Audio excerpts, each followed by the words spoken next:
Gaan nou so dis vanmôre weer tyd dat ons bietjie kyk na die dinge wat om ons is en wat ons nodig het en waarin ons blootgestel word.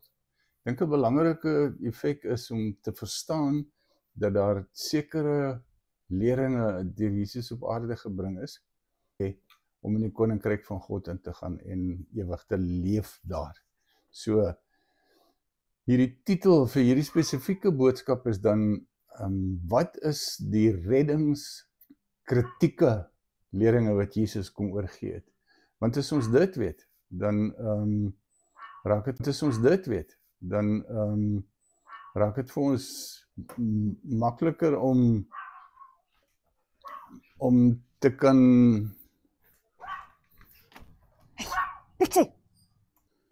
daar's baie dinge wat 'n mens leer in jou wedergebore wandel of in jou wandel op watter vlak ook al. Maar daar is sekere instaatstellende waarhede wat Jesus Christus gebring het, waarsonder dit vir ons onmoontlik gaan wees om die skrifte te verstaan, onmoontlik gaan wees om Jesus te herken, onmoontlik gewees om die koninkryk van God te kan herken. So ons het nodig om te kyk, wat is hierdie leringe en hoe moet ons dit verwerk en waar kom dit vandaan? Alright. So die eerste gedeelte is verseker vir my dat 'n mens nodig het om te kan glo dat God is. Nou, kom ons gaan, wil jy vir ons Genesis 1:1 lees maar asseblief? In die begin het God die hemel en die aarde geskape. Dis vers 1. Kan ek aan? Of net eers dit? Okay. Ek sê, as dit in die begin, en hier is die kritieke ding, nou voordat ek by die ander goede kom, die eerste ding wat 'n mens moet verstaan, as God 'n grootheid gehad het, of 'n persoonlikheid gehad het, of die vermoë gehad het om die hemel en aarde te kan skep, dan was hy lank voor dit al daar gewees. So, God is van ewig in die staan, en hy is die een wat die aarde geskep het. Hy is die een wat van Genesis 1 vers 1 af die hele skepping uitlê, hoe het dit tot stand gekom, wat het daar gebeur. Dis 'n geskiedkundige ding wat ons nooit gesien het nie. Dit beteken wat ons nooit gesien het nie. Dit beteken, as God die hemel en die aarde gemaak het, is die eerste ding wat ons moet besef, ons moet tot die oortuiging kom dat God werklik bestaan as 'n lewende God. Hy was nie dood, of hy was nie in 'n staat van onmoontlikheid toe hy die skepping gemaak het nie. Tweede ding is, en ek het so 'n goeie ou Engelse term daarvoor gehoor, die ou sê, creation didn't come into being because there's somewhere out there in this among the stars that something gave a huge big belch that set a process of creation in motion. God, die skepping het nie ontstaan omdat dit toevallig. God het dit gemaak met elke subatomiese, sy atomiese en die kosmiese detail volledig vooruit beplan en toe in werking gestel.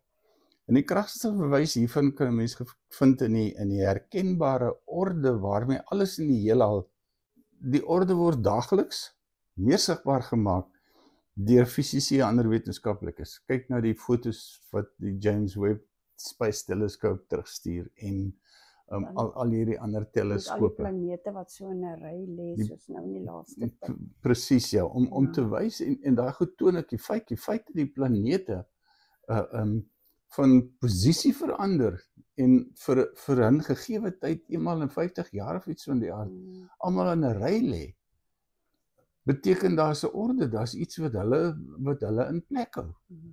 So hierdie orde bestaan daar omdat orde bestaan daar, omdat God het gemaak het, want God is nie God van wanorde nie, want hy is 'n God wat orde skep en orde bring, okay. Maar die wetenskaplikes, die ouens kyk wat met elektronmikroskope, hulle het nou vir die eerste keer dat hulle die fynste besonderhede van die boublokke van een van die neutrone van 'n mens kon hulle 'n foto neem. Ek weet nie, my kop raak te plat vir dit, want dit raak te diep, ja, dis enorm. Maar wat vind hulle daar? Hulle vind nie 'n wanorde nie, hulle vind 'n orde.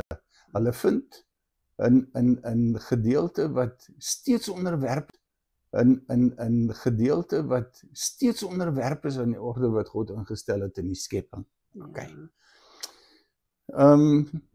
In 'n atoom byvoorbeeld is daar 3 tipes komponente wat nie uit ritme met mekaar raak nie, tensy jy met dit peter. Daar's 'n proton bevat. Nou, vraatjie volgende. As jy 'n sel, hier's 'n atoom wat bestaan, wat in homself insluit in die atoom, is daar 'n selkern, 'n neutron en 'n proton. Sien, proton. Nie proton nie, proton. Wat dele is of nou boublokke is van 'n atoom. En hierso dink ek is die 3-dimensionele aard van God geopenbaar op die fynste vlak wat die mens kon waarneem tot 'n goeie aantal,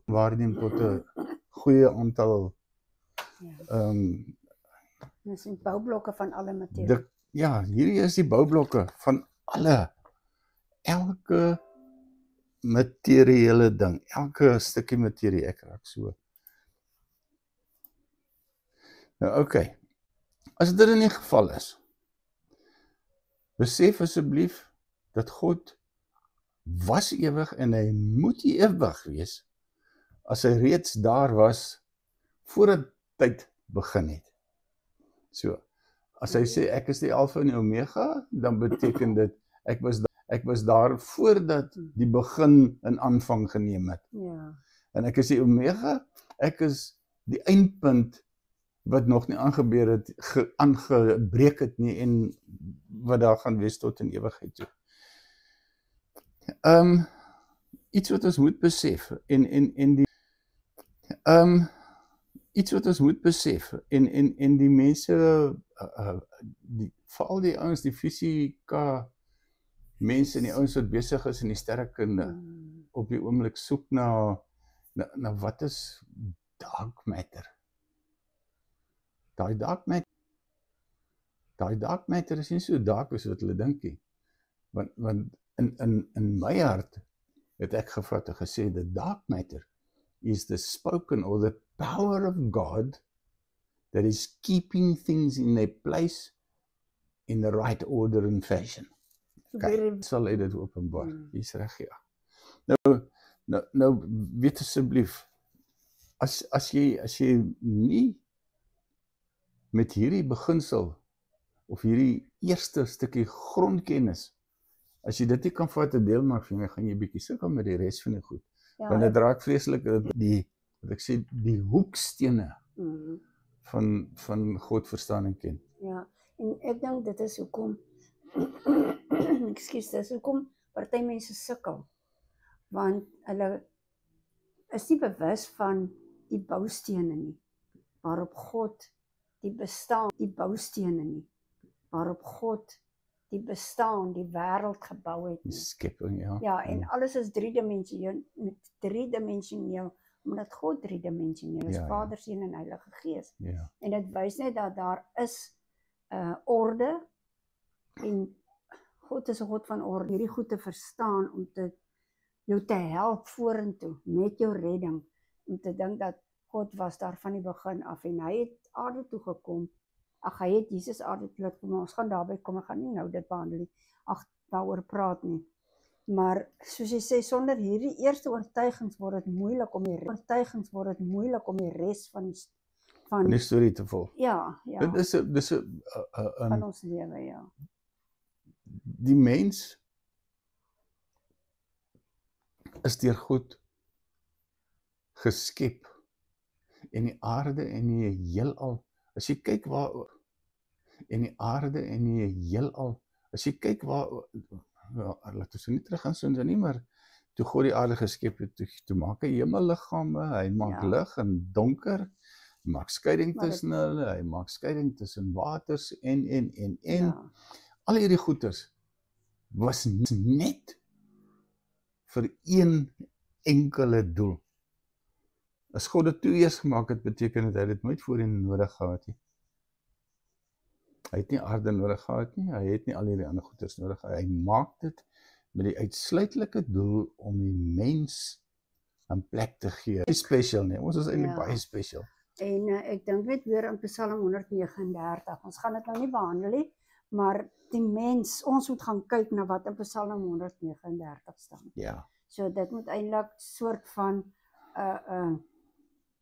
research, wat is dit? Ja, 'n bietjie navorsing, daar's soveel rykdom. Ek meen, ek dink selfs die fisici, die professore en hierdie ouens wat so verskriklik briljant is, kan iets leer as hulle nommer 1 aanvaar dat God werklik is. Hy's nie 'n abstrakte ver, very distant entity without identity en sonder enige identiteit en omskrywende karaktertrekke en goeders nie. God is lewe. As jy dit aanvaar, dan kan jy gaan navorsing doen 139 vers 16 en jy gaan sien dat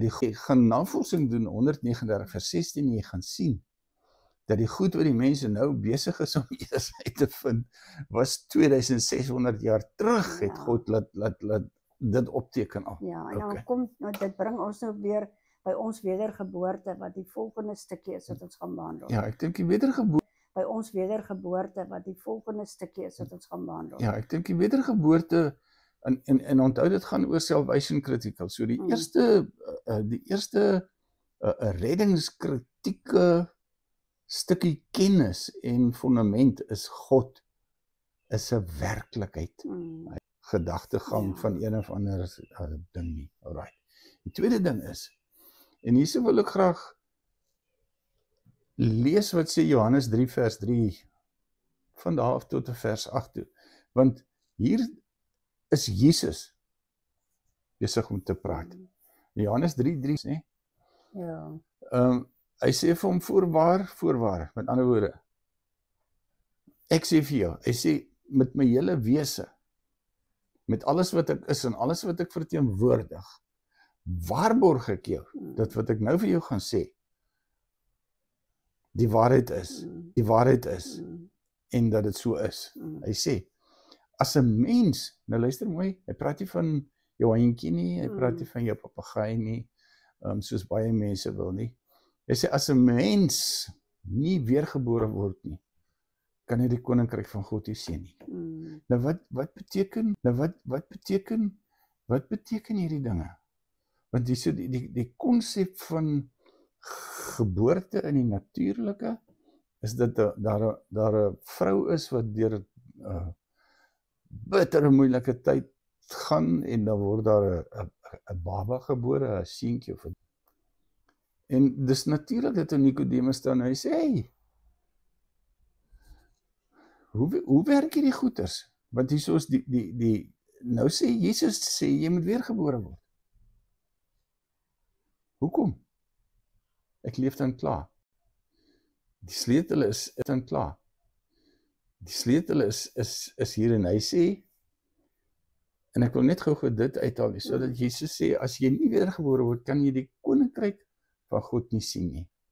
Nou daai sien beteken, jy kan nie die unieke kenmerke, dit onderskei of dit uithaal en dit isoleer wat die koninkryk van God uniek maak omtrent alles wat aangaan. Ja, want mense is dan net vleeslik, daar is nog nie 'n binne in jou iets wat plaasgevind het, wat jou oë oopgemaak, jou hart oopgemaak het om dit te kan sien. Korrek, want daai goed is uitkom uit die gees nie, die karakter van die koninkryk. En met die karakter bedoel ek, wat se geaardheid, wat se stemmings en dinge heers in die koninkryk, en jy kan nie die karakter onderskei nie, en jy kan die koninkryk, en jy kan nie die karakter onderskei nie, en jy kan ook nie die doel van die koninkryk Sy onderskei nie. jy nie geestelik gebore. Want tensy jy weer eens, omdat dit geestelik onderskei word. Ja. Die ander ding van die woord sien nie, so het ook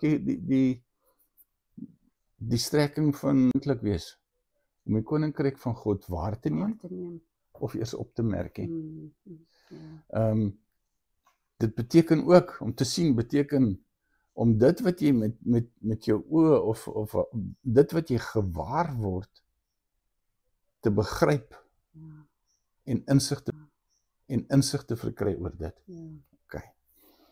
Want so het jy nou baie oulik uiteengesit van die wedergeboorte beteken om in jou gees wedergebore te word, aangesien alle mense van geboorte dood is in die gees as nageslag van Adam en Eva se gene. As nageslag van Adam en Eva se gene. Want daarso het God vir hulle gesê, as hulle van die boom eet, sal hulle sterf.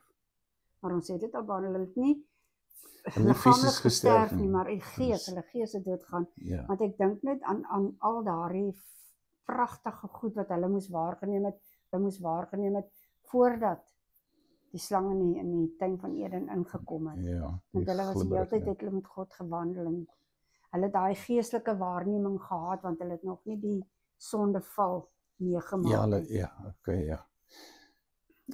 Ek sê dit geen in die genetiese afstammelinge en voortgeef van genetiese kenmerke ensovoorts in die mens.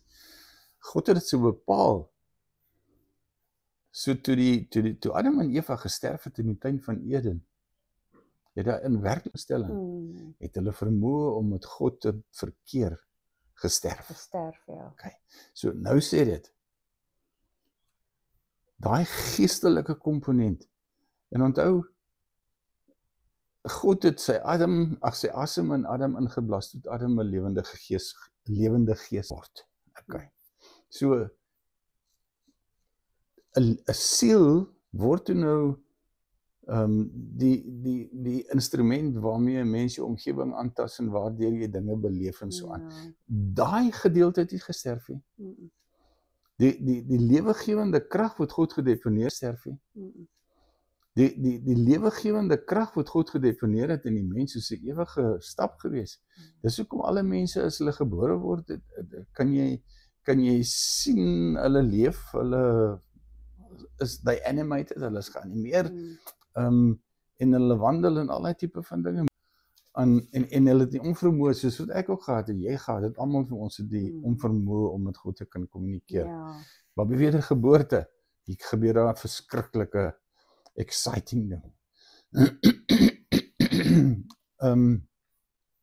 Wedergeboorte beteken dat ons creëer natuurlike mense. In ander woorde, die natuurlike mense wat voortkom is 'n kombinasie van die genetiese erfenis wat in hulle is en dis 'n natuurlike mens wat daaruit voorkom. Ja, jy het dit Jesus baie gestel, ja. Okay. Genereer deur sy gees mense wat wedergebore is.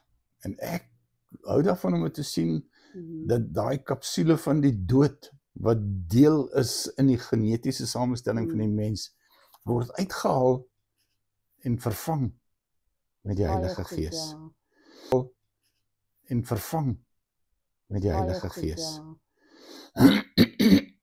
Nou verstaan 'n mens, ekskuus tog, dat by wedergeboorte, my siening, word die genetiese samestelling van die persoon in die Heilige Gees omhul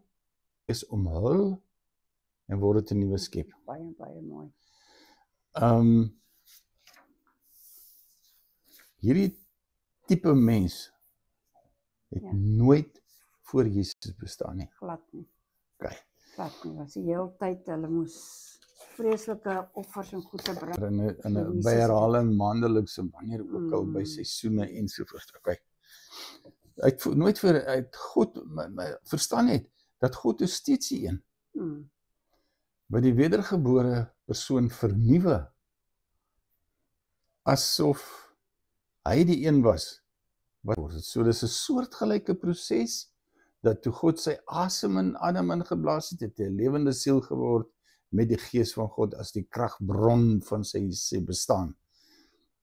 Daai gedeelte sterf, sy gees sterf, daai genetiese, ons sê amper sê die vloek van die kennis, sterf, daai genetiese, ons sê amper sê die vloek van die kennis, word oorgedra aan almal wat gebore word, maar nou kom God weer eens in. Hy sê, soos wat ek met Adam laat lewendig geword het, gaan ek jou gees weerbaar. Ek gaan jou weder, waar dit vir jou moontlik gaan word, om weer eens 'n kind van my te kan word. Dit staan Johannes 1 vers 12. Johannes 1 vers 12 omskryf daai gedeelte. Ja. As jy dit daai gedeelte, Ja. as jy dit wil gaan naslaan, of jy moet eintlik. 'n mens besef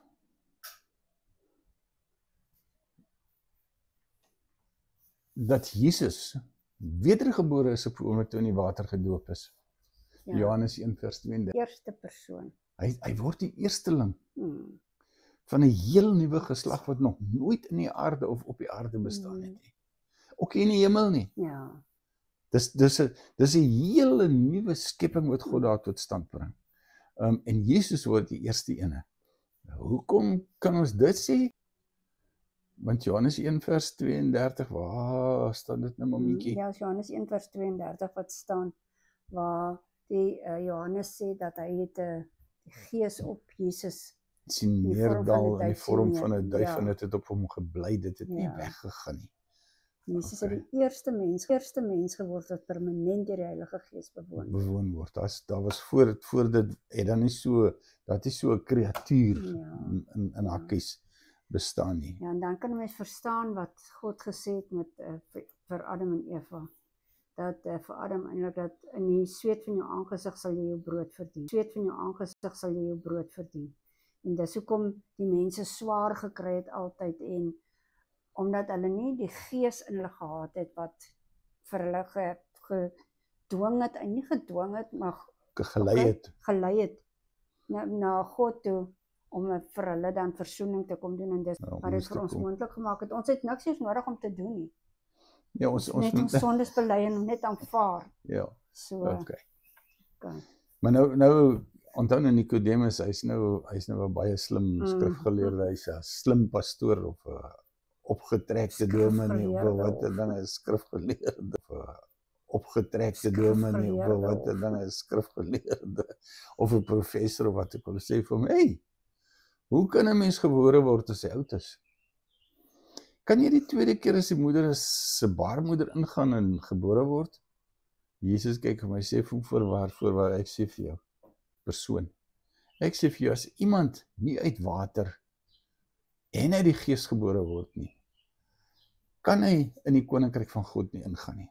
In die eerste plek sê Jesus, voorwaar ek sê vir jou, as jy nie wedergebore word nie, kan jy die koninkryk van God sien. Ja. Gebore word uit gees, die Heilige Gees, en uit water nie, kan jy nie in die koninkryk van God ingaan nie. En nou verstaan 'n mens, as jy die boekie lees van Suster Intramuros, kom hulle sy voordat Suster Intramuros, kom hulle sy voordat sy die hemel ingegaan het, het hulle deur 'n rivier, deur water gegaan eers, onder andere. Al die spinnerakke wat in haar kop is, al die gedagtes en die goed, al die uitgespoel. Korrek. Dis 'n reinigingsproses van jou denke en jou persoon en jou persoonlikheid. Jesus sê dan vir hom ook, hy sê wat uit die vlees gebore is vlees. En wat uit die gees gebore is gees.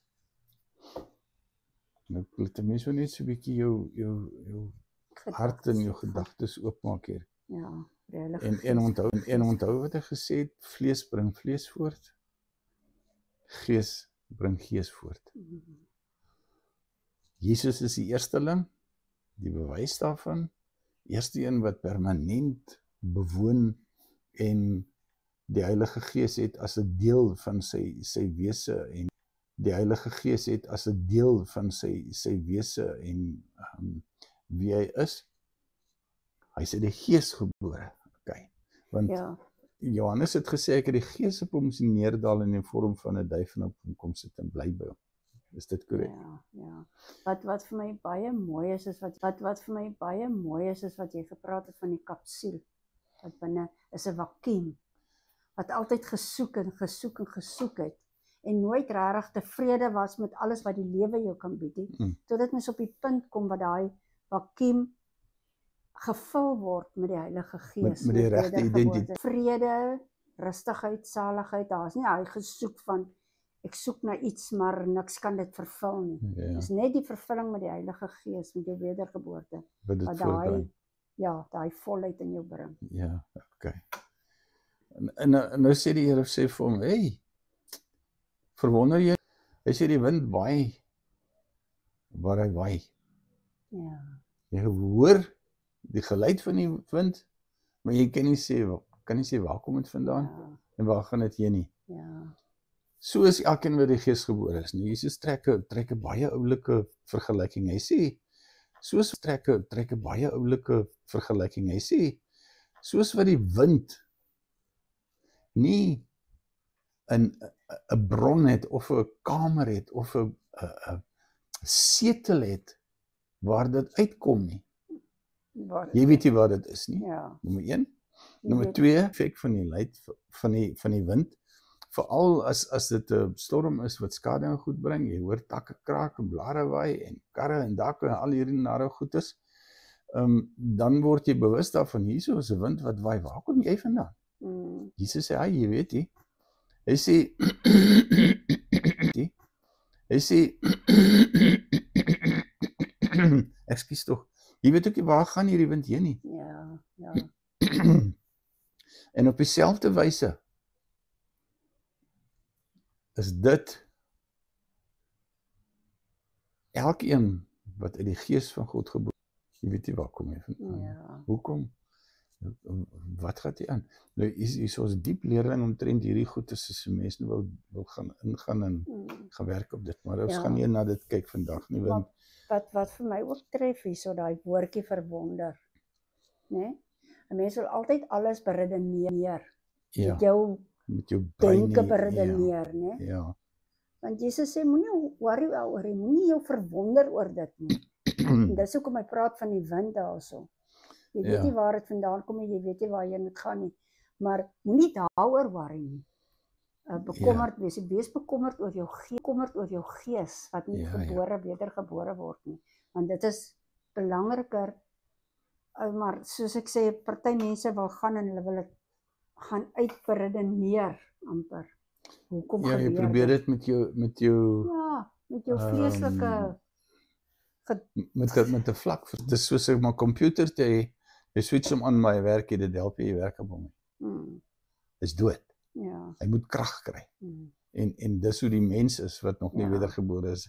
Hy's daar en hy lyk soos 'n komputer, hy het al hierdie ander goeders, maar hy werk nie reg nie. Ja. Okay.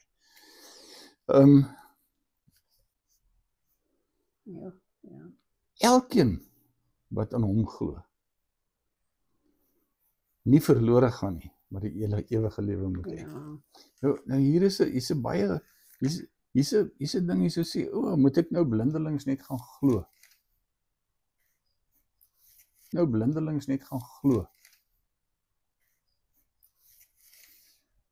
En iets wat nie baie skerp omlyn is in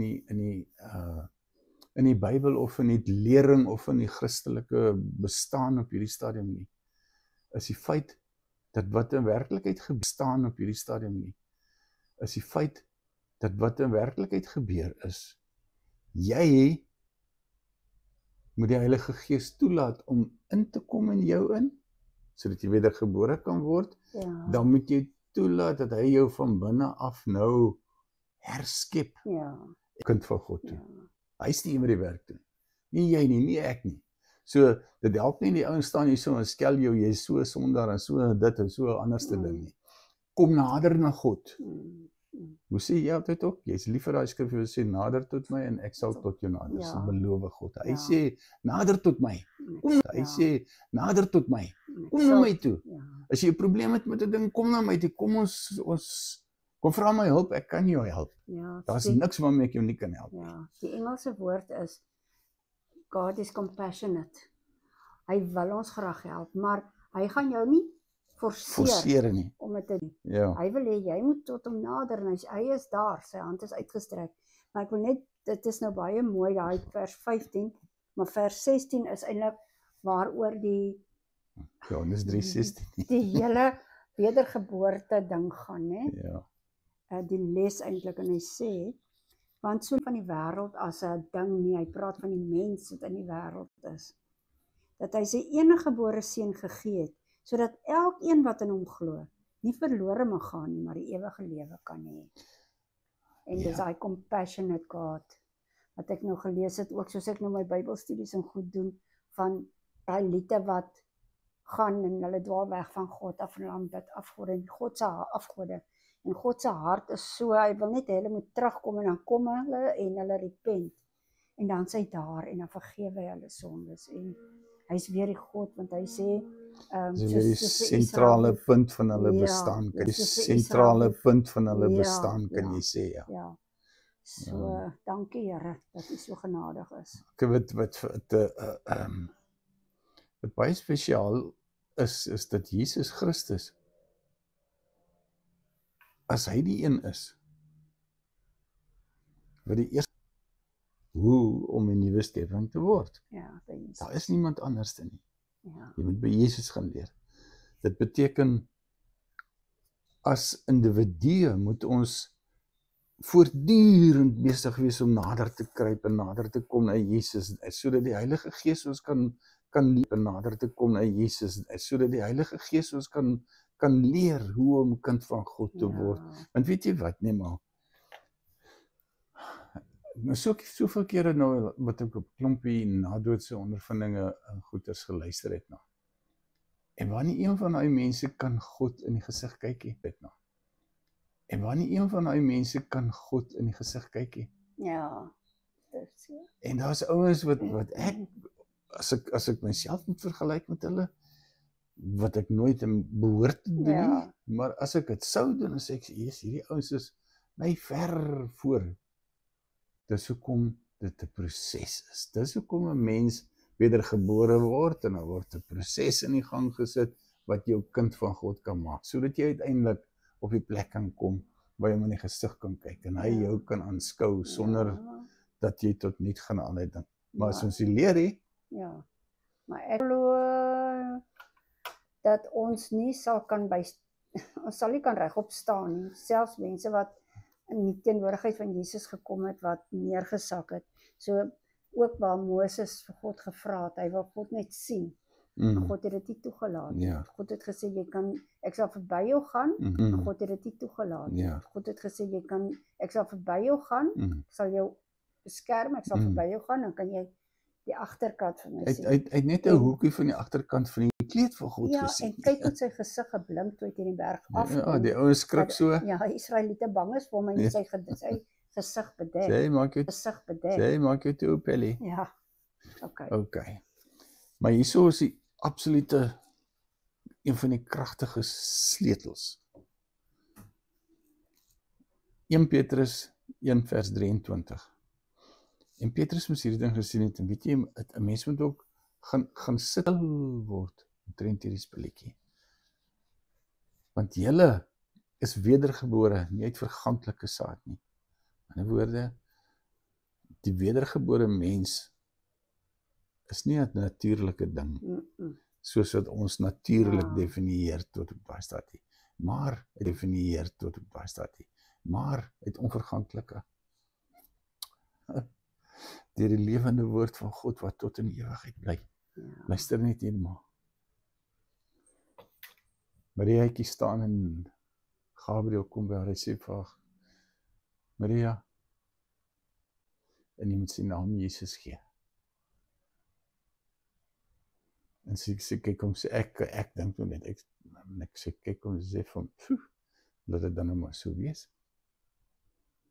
En die Gees van God, die Here, veroorsaak 'n swangerskap. Die Here veroorsaak 'n swangerskap in haar. En weet jy wat, dat die bloed van Jesus toe dit gekry word op die berg Golgotha en dit gestuur word na die laboratoriums toe. Toe vind hulle uit, daar is slegs wat in daai bloed is. Wat beteken, Jesus Christus is Gees. is die onverganklike saad. Ja, definitief. En Hy wil dit vir ons almal hê. Omdat die onverganklike saad in hom is, moet die opsomming dan nou van hierdie gedeelte, dink ek, is die eerste ding. Weet dat God is 'n werklikheid, dat hy leef, ewig geleef het, ewig sal leef. Tweede ding is, Jesus sê, as jy nie wedergebore word nie, daar's twee dinge wat gebeur. Of twee dinge wat nie gebeur. Die eerste een is dat jy die koninkryk van God kan sien nie, met sy dinge soos onderskeie dinge en daai tipe van dinge. En die volgende ding wat gebeur is, jy kan nie die koninkryk van God ingaan, tensy jy wedergebore is, uit gees en uit water uit nie. En ons het 'n hele bespreking gehad nou van, wat is die tegniese dinge amper wat gebeur, wanneer jy wedergeboorte ervaar. Nou, is die belangrike ding dan. Vertrou die Heilige Gees, wat nou kom inwoon het in jou na jy wedergebore is, om jou te lei na die Vader toe en jou kind van God te maak. Ja, kom ons bid net saam. Vader, ons sê vreeslik baie dankie. Wonderlike dinge gedoen het terwille van die mens, terwille van u nasate, u afstammelinge, die wat afstam uit u asem wat u in Adam en Eva ingeblaas het. Wil u ons, Here, hierdie dinge ontsluit vir ons in ons harte, wil u die sluit vir ons in ons harte, wil u die sleutels en die dekmantels en al hierdie goeders wegneem, en dat ons die waarheid en die lewegewende krag van hierdie boodskap van wedergeboorte sal opspring in ons wese en u verheerlik. Ons bid dit in die naam van ons Here Jesus Christus.